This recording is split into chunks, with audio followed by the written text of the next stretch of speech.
नमस्ते प्रणाम, हम समर राजपूत BR04 भोजपुरी जवान चैनल में आप सबका स्वागत है। बात करेंगे हम पावर स्टार पवन सिंह के बारे में। बिहार काराकाट लोकसभा क्षेत्र से निर्दलीय प्रत्याशी के रूप में अपने आप को चुनावी मैदान में उतार चुके हैं। जी हां, आज पावर स्टार पवन सिंह का इंटरव्यू लेने बिहार तक के न्यूज रिपोर्टर पहुंचे थे काराकाट में।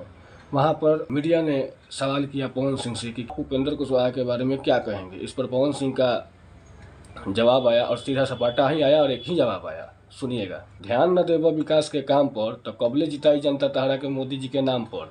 उसके बाद मीडिया ने उनसे सवाल किया कि आपका काराकाट लोकसभा क्षेत्र में चुनावी मुद्दा क्या क्या है। इस पर पवन सिंह ने बताया, सुनिए हम बताते हैं। इस पर पवन सिंह ने बताया कि मेरा मुद्दा सड़क है, मेरा मुद्दा स्कूल कॉलेज है, मेरा मुद्दा अस्पताल है, मेरा मुद्दा फिल्म सिटी है। ऐसे नाना प्रकार के बहुत सारे ऐसे मुद्दे हैं जो मुझे करना है और मैं करके ही रहूँगा। अगर मुझे लोकसभा क्षेत्र के माई बहन जनता लोग हमको आशीर्वाद दे देगा तो हमारा मुद्दा यही है कि हमें यही करना है, क्योंकि काराकाट को हमको बहुत आगे लेके जाना। इसके साथ ही मीडिया ने फिर एक सवाल दागा। आप और मनोज तिवारी के बीच कुछ वार्तालाप हो रही थी,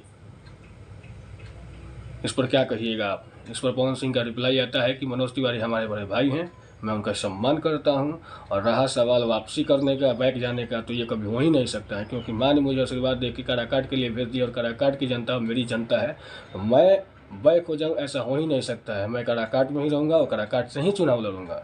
इसके साथ ही मीडिया ने एक और सवाल लगा कि आसनसोल से आपको सीट मिला था, उस सीट से आपने चुनाव नहीं लड़ा, अपने नाम अपना वापस ले लिया, क्यों ले लिया। इस पर पवन सिंह का जवाब आया कि अब क्यों ले लिया और क्यों नहीं लिया, क्या हुआ क्या नहीं हुआ, इस पर मैं ज़्यादा टीका टिप्पणी नहीं करना चाहता हूं। जो बीत गई सो बात गई। बाकी जो अभी प्रेजेंट टाइम में मेरे साथ चल रहा है, निर्दलीय प्रत्याशी के रूप में मैं काराकाट में उतर चुका हूं, तो फिर मेरे लिए यही सब कुछ है, काराकाट ही सब कुछ है। और सबको ख्वाहिश होता है, सबकी चाहत होती है कि मैं अपने लोकल क्षेत्र से, मैं अपने बिहार से, या जो भी जहाँ के रहने वाले थे वहाँ से चाहते हैं कि हमें टिकट मिले। मैंने पहले ही मना कर दिया था कि मुझे आसनसोल से या फिर बंगाल से मुझे टिकट चाहिए ही नहीं, फिर भी हमें वहाँ से टिकट दिया गया।